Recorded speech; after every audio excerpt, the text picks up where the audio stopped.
Bonjour amis geeks, geekettes, je me présente, je suis Serge Autocar et je suis très heureux car c'est ma première vidéo, en tout cas dans le domaine de la tech et du cinéma et des séries télé, car c'est un souhait de ma part, c'est de vous présenter régulièrement des choses, des produits, des films, des séries télé, pourquoi pas des bandes dessinées qui tournent autour de l'univers du geek. Et voilà, et donc là je commence aujourd'hui avec un produit dont tout le monde parle, la fameuse Apple Watch que j'ai essayé. Et je vais vous montrer là les deux vidéos qui vont suivre, ce sont les essais de l'Apple Watch. Alors la première vidéo que vous allez voir, c'est l'Apple Watch Sport, c'est-à-dire qui est en acier aluminium avec un bracelet en plastique. L'autre est avec une gamme avec un acier, on va dire, inoxydable, en tout cas c'est ce que dit Apple, avec un bracelet en cuir. On se revoit tout de suite après. Ok, se mettant celui-ci, à l'intérieur de votre poignet.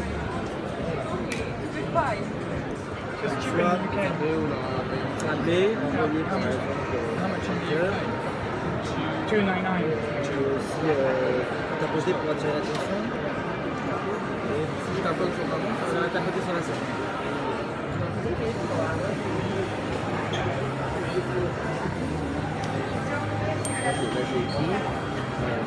J'espère que vous êtes toujours là.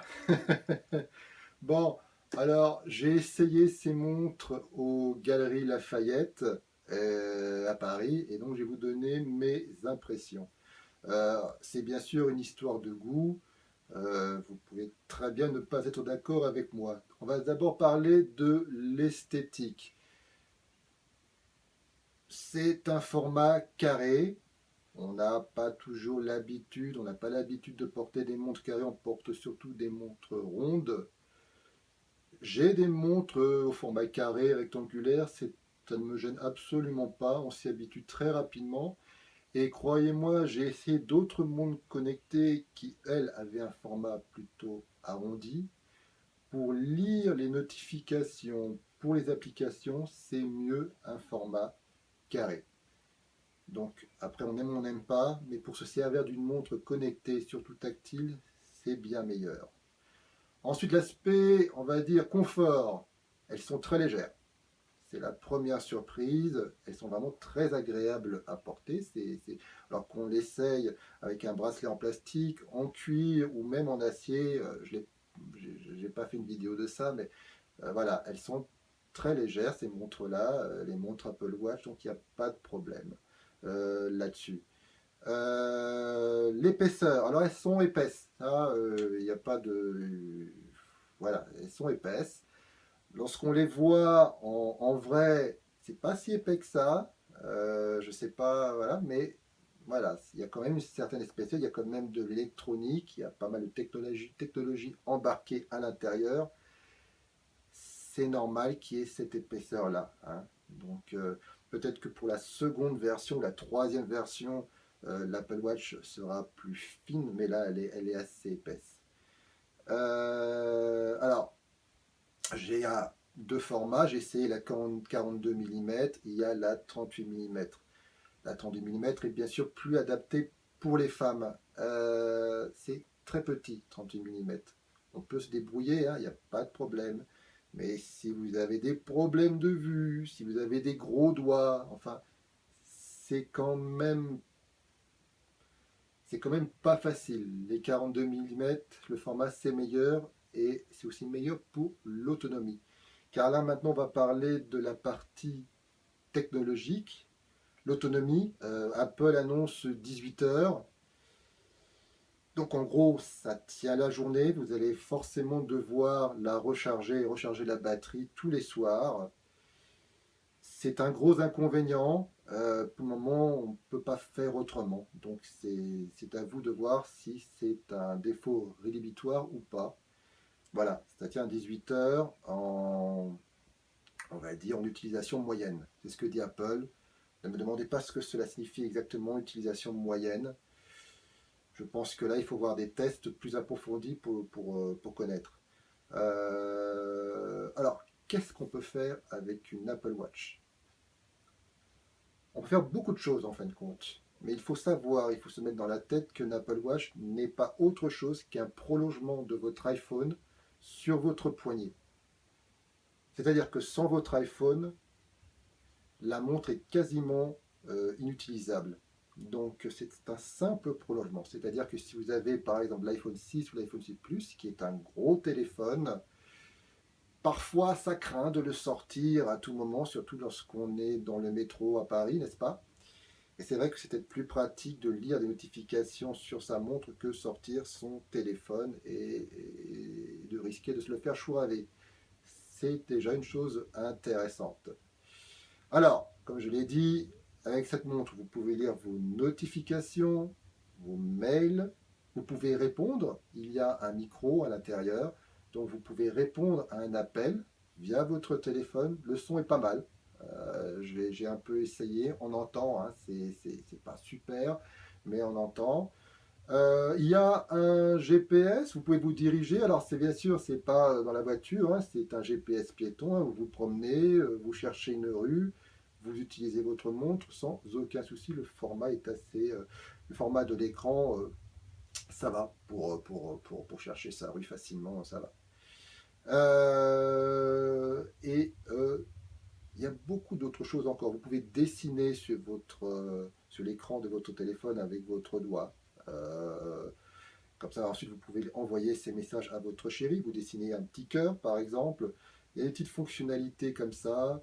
Je ne vais pas tous les énumérer, il y en a plein, et il y en aura beaucoup d'autres pour la simple raison qu'à partir du 24 avril, c'est-à-dire donc maintenant, il y a déjà 1000 applications que vous pouvez télécharger sur ce téléphone. Il y a déjà 1000 applications dans l'Apple Store que vous pouvez donc télécharger.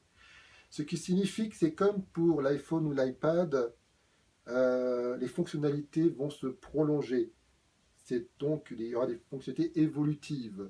Ça, lorsque vous acheterez la montre, voilà, il y aura d'autres choses qui vont se greffer dessus, des choses plus ou moins intéressantes. Et c'est ça, à mon avis, comme pour l'iPhone et l'iPad, la chose la plus importante, eh bien, ce sont les applications.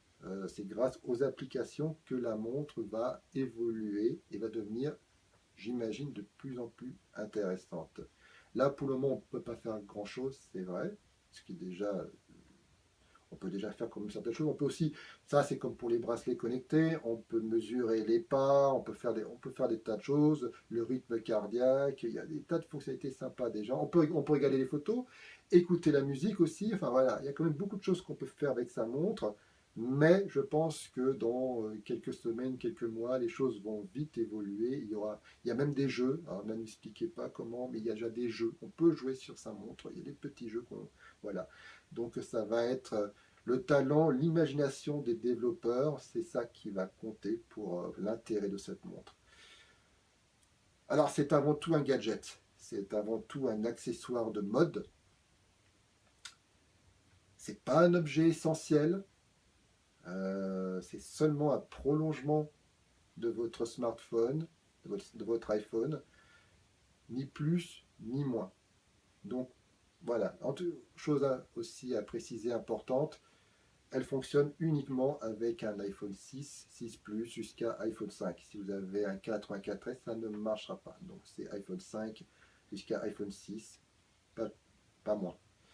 Donc ça, c'est quand même un détail important à signaler. Et ça marche bien sûr avec les iPhones, hein, vous avez bien compris. Si vous avez un Samsung, ça ne fonctionnera pas non plus. Voilà, c'est tout ce qu'on peut dire. C'est un gadget intéressant, sympathique. C'est un accessoire de mode. Apple le vend pas mal comme ça. Les prix, hein, on va dire que c'est quasiment un objet de luxe.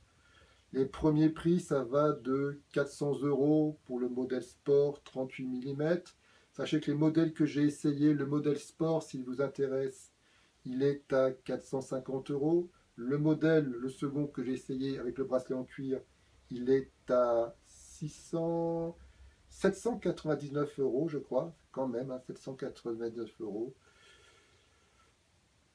Je pense que si je m'en achèterais un, ça serait la version Sport, qui est tout à fait à ma convenance. Voilà, voilà. Bon, et après, ça va plus loin. Avec un bracelet acier, ça va à plus de 1000 euros. Et on ne parle même pas de l'édition, la version édition qui est en or, qui est à 11 000 euros jusqu'à 18 000 euros. Mais là, c'est un truc de fou. Je ne comprendrai jamais comment on peut acheter une montre connectée qui va vous durer 2, 3, maximum 4 ans pour ce prix-là. C'est un truc de dingue que je ne comprendrai jamais. Voilà. Donc, avant d'acheter la montre, je vous conseille, à moins que vous l'ayez déjà commandée, je vous conseille de regarder les tests, de bien réfléchir ce que vous souhaitez en faire, de ne pas vous précipiter car vous risquerez d'être déçu par l'autonomie de ses fonctionnalités. Et voilà, et je pense que lorsque vous serez bien décidé, prenez-la, et je pense que vous ne serez pas trop déçu. Mais attendez les tests, et réfléchissez bien parce que c'est quand même une petite somme. Hein. Voilà, je vous quitte.